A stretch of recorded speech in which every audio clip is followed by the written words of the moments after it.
Thanks for tuning in and welcome back to the shop. This is our 2013 Mitsubishi Fuso FG that I'm slowly turning into an overland camper. Now in the past week I've done a little bit of extra work in between videos, so let me get you back to where we left off last time.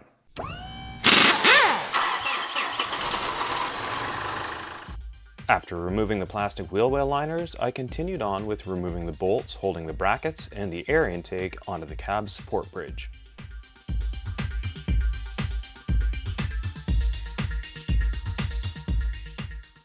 By removing the rubber hose, I figured there was enough space for what I was attempting to do. My plan is to remove all but the forward lower bolt, which I'll just loosen, and then pivot the whole assembly forward. Repeating the same on the other side, I removed the ECU mounting bracket and let it hang by the harness. This gave access to all the bolts behind. With all but the last two bolts removed, the support bridge was free to pivot forward. With a simple ratchet strap, I pulled things forward enough to gain access to injector number 4. Now there's enough space to put the pneumatic injector extractor tool in place. Are you ready for this? The moment we've all been waiting for such a long time. Is injector number 4 going to come out?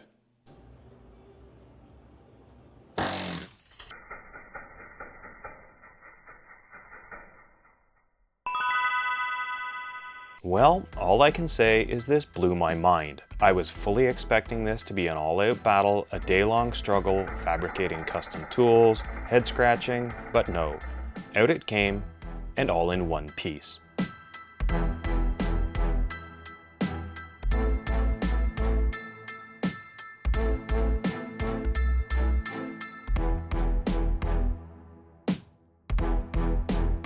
No, this was not a YouTube trick.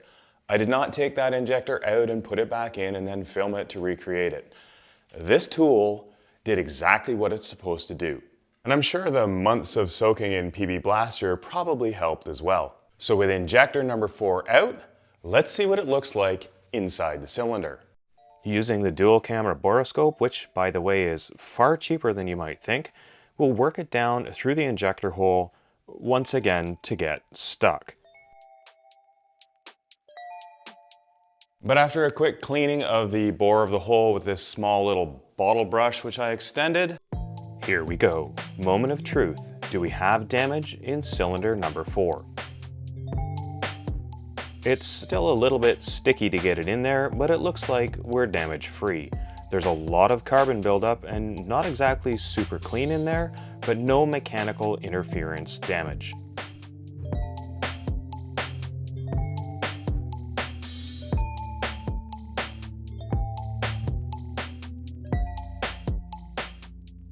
Let's take a look with the side camera and see if we can see the valves.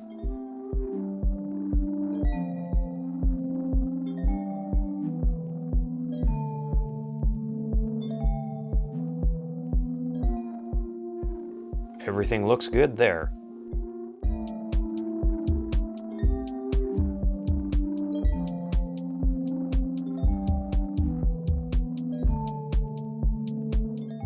The side of the cylinder wall here looks a little dirty, and I'm going to chalk this up to when we tried using the starting fluid and stripped all the oil off the side of the cylinder, allowing the surface to have a very small amount of corrosion.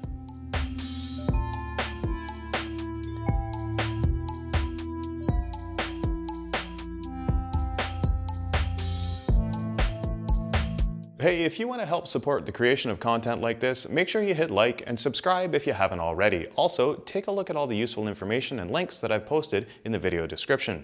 And I'd like to thank all the people who have been scanning this QR code to help support the channel directly. It's greatly appreciated. So what's next? Well, I added a tablespoon or two of oil to the top of each cylinder. And then I designed and 3D printed a special socket so I can turn the engine over manually to distribute the oil.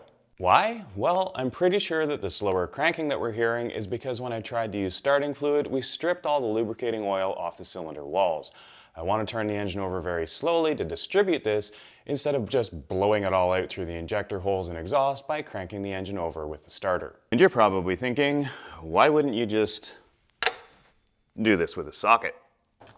Well, because under here, there just isn't room. Well, I mean, there isn't room for my socket, adapter, and ratchet.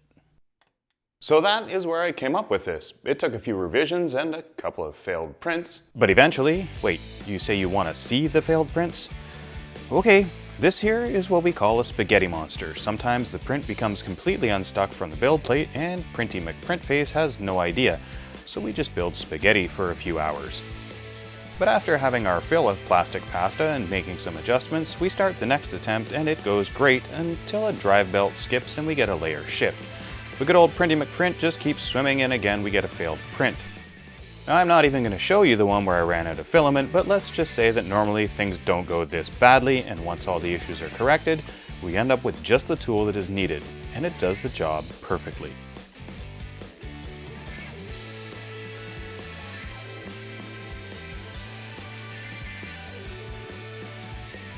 Yep, just what I needed. So for the past week, every day after work, I've come out to the shop and manually turned the engine over a couple of cranks to get that oil distributed. Now keep in mind, this plastic socket is only strong enough to do this because there's no compression, because there's no injectors installed.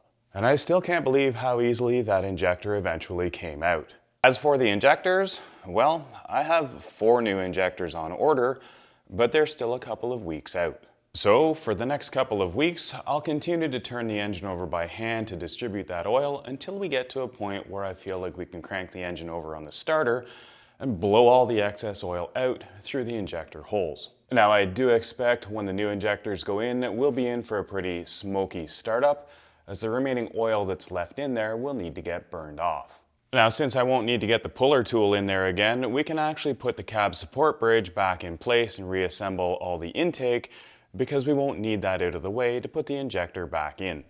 And why is the glove tied to the strap? Well, just in case I forgot it was there and cranked the engine over instead of it getting sucked all the way into the turbos, hopefully it would just pop off, let the air in, and stay attached to the strap on the outside. The rubber intake is a bit of a struggle to get back on, but it gets persuaded.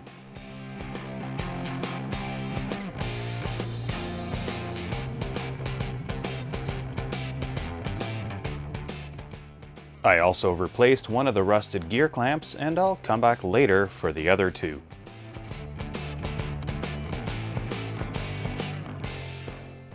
Not that I'd want to do this again, but a little bit of anti-seize goes a long way.